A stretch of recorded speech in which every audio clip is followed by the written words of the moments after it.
The past decade has seen the growth of the BRICS cooperation platform into an influential international mechanism and has helped bring changes to global economic governance. While setbacks in globalization and internal frictions among member countries might dominate the occasion, many still expect the upcoming BRICS summit in Xiamen to provide a pragmatic framework for the 5 members to overcome challenges in their economy, society, and politics. Today, I'm joined by Professor M.D. Nalapad from Manipur University, India, Daniel de Oliveira Vasconcelos, and Bolanini Gili. Both are Yenching scholars from Peking University. We shall also talk to Pavel Falkenhor, defense analyst in Russia via satellite. That's our topic. This is Dialogue. I'm Yang Ray. The BRICS mechanism was set up in 2006 and refers to 5 major emerging national economies: Brazil, Russia, India, China, and South Africa. Today, the BRICS countries account for 26% of the Earth's territory, about 43% of the world's population, and nearly 30% of global GDP. Over the past decade, the BRICS nations have contributed to more than half of the world's economic growth. Since 2009, leaders of the 5 nations have been meeting annually at former summits. In 2014, the BRICS states signed an agreement to establish what is now called the New Development Bank, with reserves worth $100 billion. The bank is tasked with supporting projects that are socially, environmentally, and economically sustainable.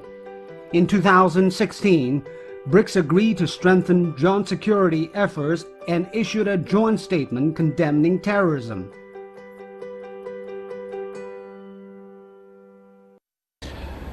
Gentlemen, welcome to a special program devoted to the upcoming BRICS summit in Xiamen. Now, do you think with the 70-day standoff coming to an end in Doklam, the presence of your Prime Minister Modi will at least be symbolically a success of this very important international event to be hosted by China? Well, I'd like to say that as important as the standoff was the peaceful way it was resolved.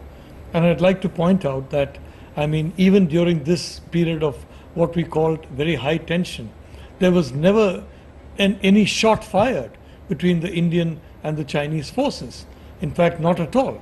So I would like to say that Doklam is an example of tension, yes, but also of a way of ensuring that this tension did not get into the situation of any kind of conflict. And the reality of the situation is both India and China know that these 2 ancient civilizations should not enter into a conflict with each other. So I would like to say that yes, it's a very happy event that the Doklam issue has been settled, and I'm very confident that my Prime Minister will come to Xiamen with a lot of very constructive proposals as to how BRICS can be strengthened. Do you think this is a big relief for other observers from Africa, Brazil, for example, to see that Doklam fails to steal the spotlight of the center stage of a BRICS summit in Xiamen? Yeah, of course. It's very important for us, for example, from Brazil, to understand the situation as a space where we can try to find mutual understanding. And Doklam standoff showed that, at least in this side, BRICS was a forum that approached and approximated China, India, and I think without BRICS, I think it would be worse, the situation.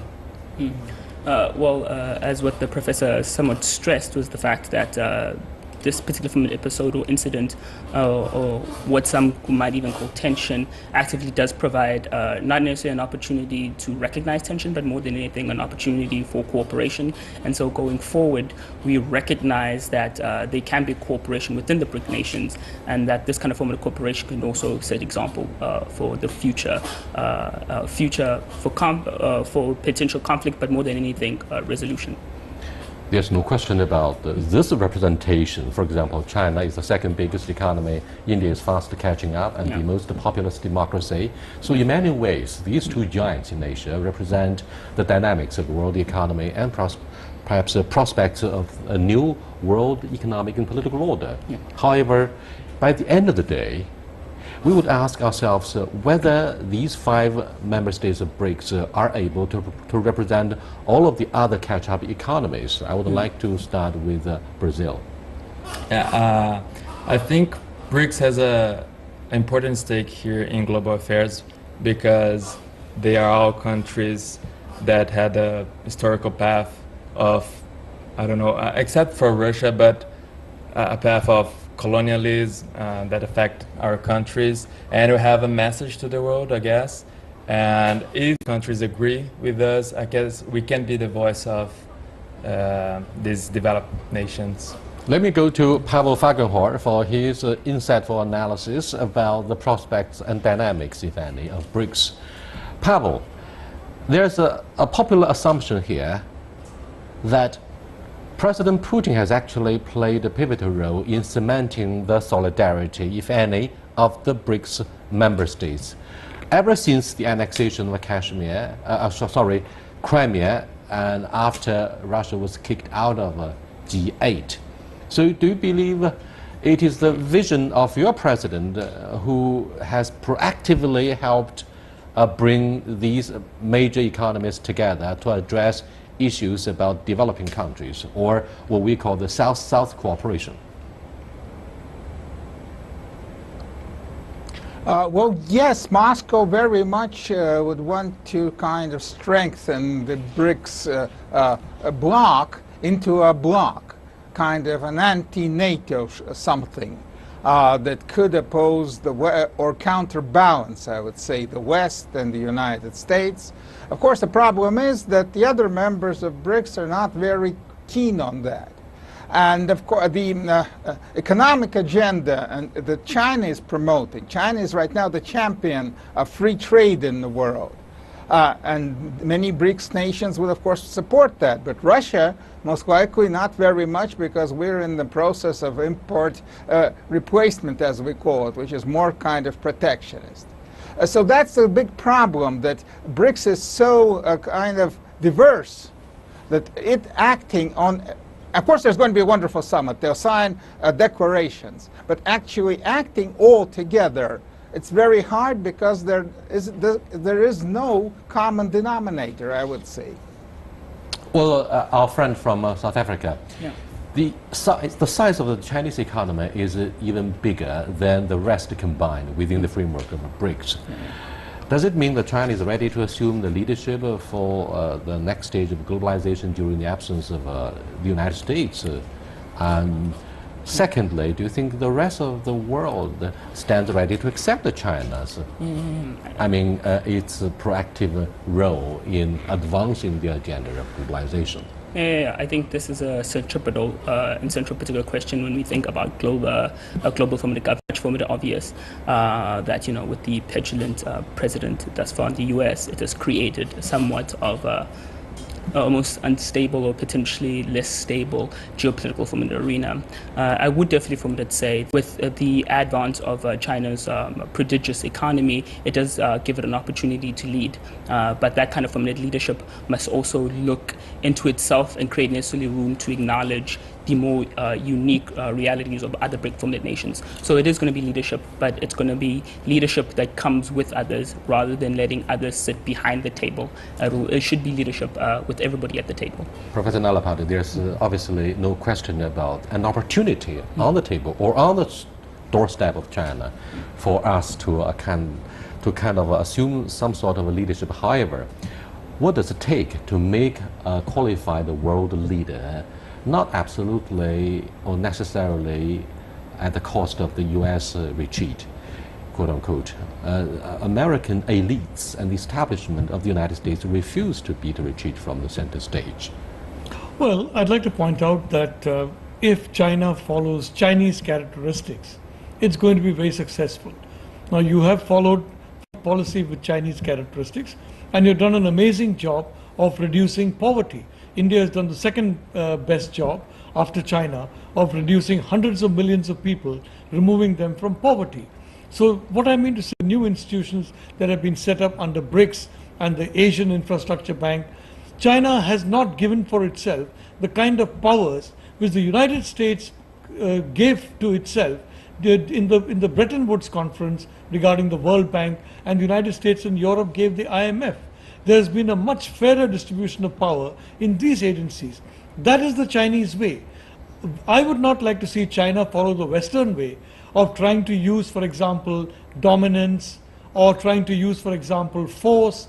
I think this is not the Chinese way. So long as China follows the Chinese way, I'm very confident that across the world, the goodwill for China will rise significantly. Well, thank you so much. Let me go back to Pavel. Do you think the ambitious blueprint of President Xi Jinping to use the Belt and Road Initiative in strengthening interconnectivity between China and the rest of the world will serve as an alternative to the Yalta framework that was first introduced at the end of the Second World War? And do you think our Belt and Road Initiative may play a supplementary role other than the Bretton Woods, which itself is highly questionable, don't you think so? Because Russia threatens to use an alternative world currency if the United States continues to use economic sanctions in punishing Russia for the alleged intervention with their domestic campaign. Well, the world right now is not ready to have a real alternative for the dollar. That's economically impossible, and that would be a tremendous blow to the Chinese economy also. So I don't think that that is right now actually on the cards at all. As I say, Russia has a serious problem with the United States. It's not economic. Russian-American trade is negligible. It's a political and military problem. China is more concentrated on the economy, on leading the world economy, and actually opposing American present moves of isolationism and protectionism. And China is seeking, and most likely will find, allies in that. It's very important that Mexico, say, was invited to this summit, because Mexico, like China right now, is under threat of American Trump administration imposing tariffs, and that's a serious problem for both countries.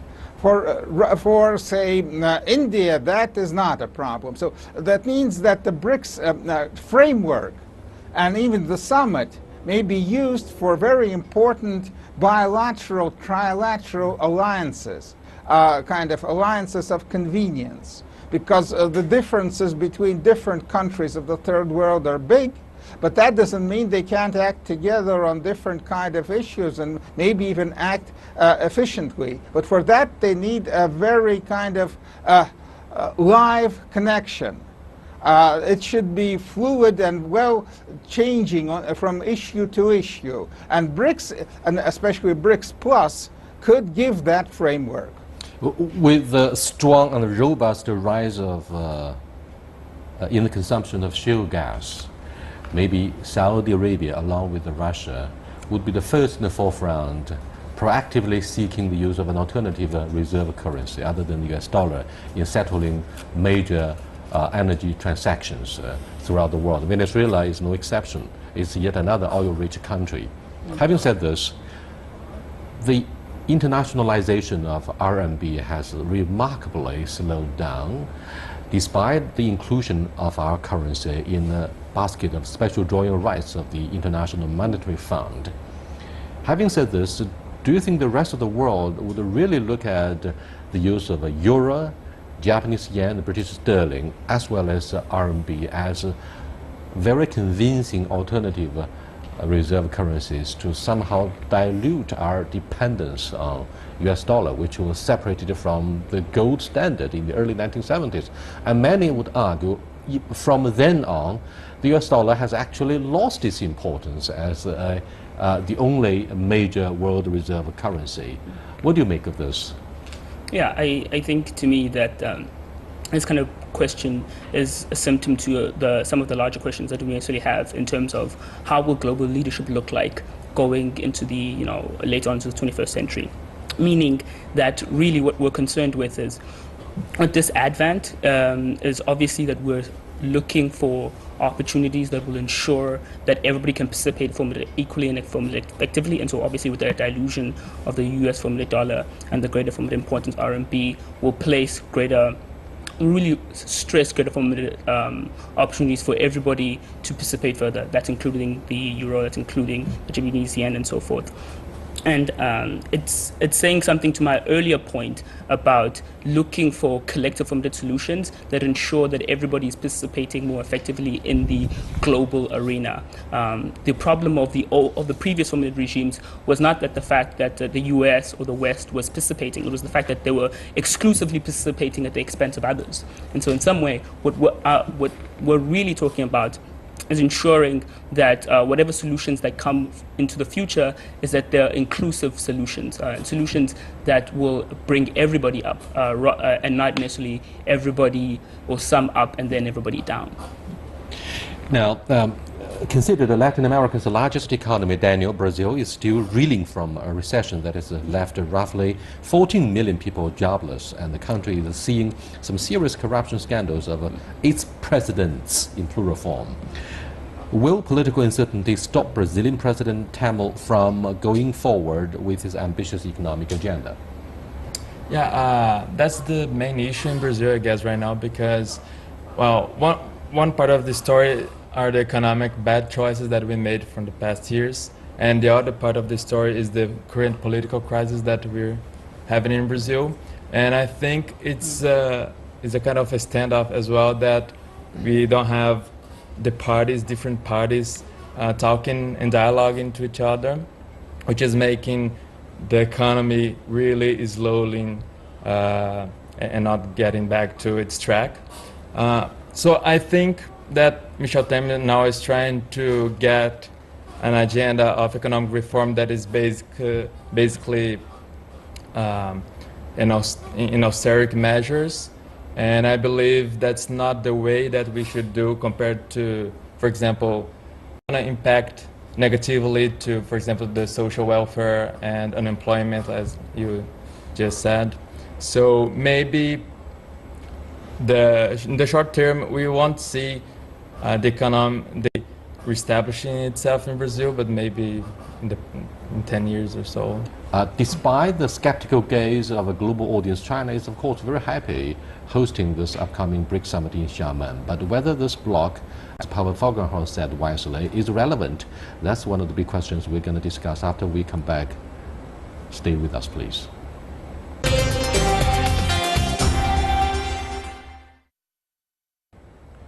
Welcome back. So, Professor Nalapat, what do you think of the issue of relevance for BRICS?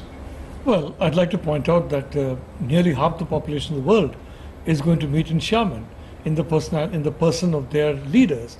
And I think nearly $20 trillion of GDP is going to be meeting at Xiamen. So quite frankly, it's only a matter of time, given the differential growth rates, when BRICS becomes more important than, for example, the G7 in terms of the rate of growth. It's only a matter of time. So I think it's very important for us not to ourselves set low targets for BRICS. I mean, we have been conditioned by the previously powerful forces. We're talking about Yalta, Bretton Woods. Those individuals would like us to believe that BRICS is an irrelevance.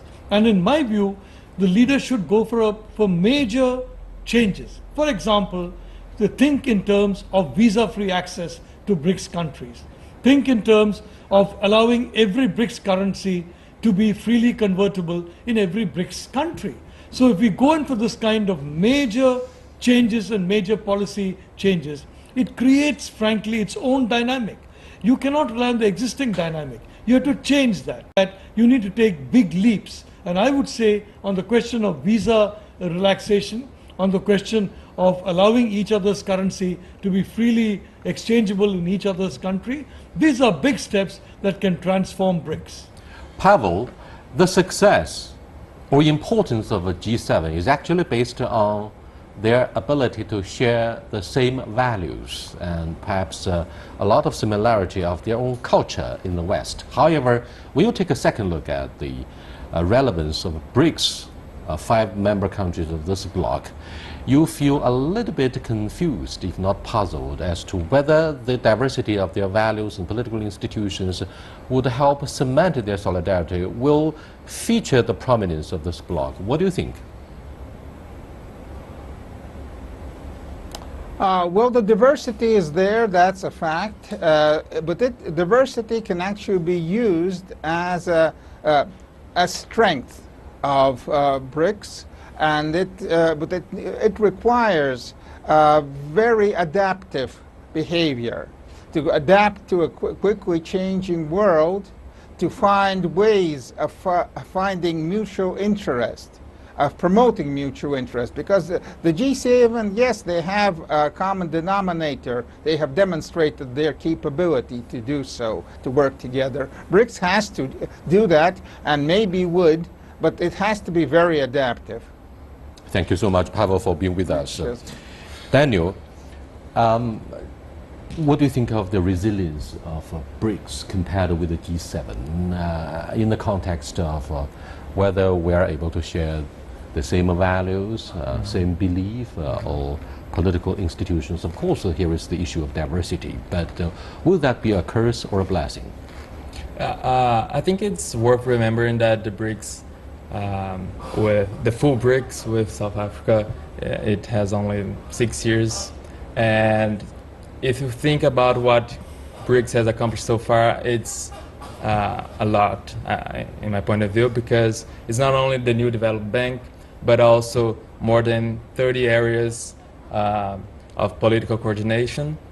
So I think it's another arrangement that we have. It's different from the G7 that is specifically focused on economy and financial aspect. So I think the BRICS is dealing more about cultural aspects with development, investments, technology, access to food security aspect. So maybe thinking about that way, I think BRICS has a good point to show that we can have groupings with other arrangements functioning together in the global order. Professor Nalapal, do you see more competition than coordination within the framework of BRICS? Therefore, we have more challenges instead of opportunities to use the relevance of BRICS and move forward in shaping the new world economic outlook. Well, I'd like to say that competition is not harmful. Competition will benefit domestic talent. It will benefit domestic industry. The fact of the matter is that we have to understand that essentially what you were saying in the beginning, we are actually outside the very cozy system that is established at Bretton Woods in the personality of the World Bank and the IMF and so many other institutions. These are basically still dominated by countries who do not dominate the world economy anymore, and who frankly do not dominate world geopolitics anymore. I mean, there are people who say that, we can do reform from within. I don't believe that. I think, quite frankly, there have to be new institutions that are created that can be different from the existing institutions, because reform from within, in my opinion, is a hopeless task. The countries that have got dominance are not going to surrender it easily or at all. So I think BRICS is very, very important from that point of view. It is a core, and that way I would like to commend China for talking about this BRICS Plus. Now, Mexico is a very important component. I would say Indonesia similarly would be a very important component. And if you have a BRICS Plus format of countries that broadly share the same geopolitical vision of an economic and global order which is not dominated by any bloc, I think that's important. I again want to repeat, we are meeting, BRICS is meeting in Xiamen. Xiamen is in China, and Chinese characteristic is not domination, not primacy, but an assumption of equality and harmony. I think that message is very, very important. So BRICS will have that message. The G7, let's not forget, is a G7 to continue the domination of the G7 on the rest of the world. I don't believe that's the intention of BRICS at all. It seems that some of the interesting regional blocs are facing the urgency of enlargement, and BRICS is no exception. Shanghai Cooperation Organization has recruited India and Pakistan in its latest round of enlargement. What about the idea of BRICS Plus? Do you think the idea of BRICS Plus will be more representative in an age of globalization when other economies are catching up very quickly? For example, Indonesia, which boasts of the largest Muslim population. I believe that if BRICS wants to represent and be a voice for the developing world, we have to include more countries if they want to. But I think we have to have in mind that we can't lose focus on our perspectives of political coordination. So at the same time that we have to be receptive to other countries and other ideas, we have to have in mind that this is the BRICS organization, and that if we, I don't know, if we start including a lot of countries, it's going to be more like a small UN than the BRICS itself. Well, thank you so much for being part of this meaningful dialogue about the future of BRICS.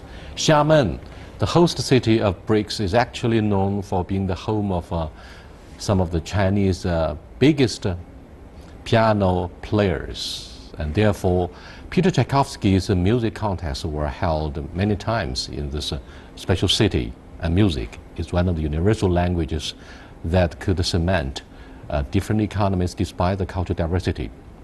And we hope the success of BRICS in Xiamen will indicate more dynamics of globalization, with China and India playing a major role.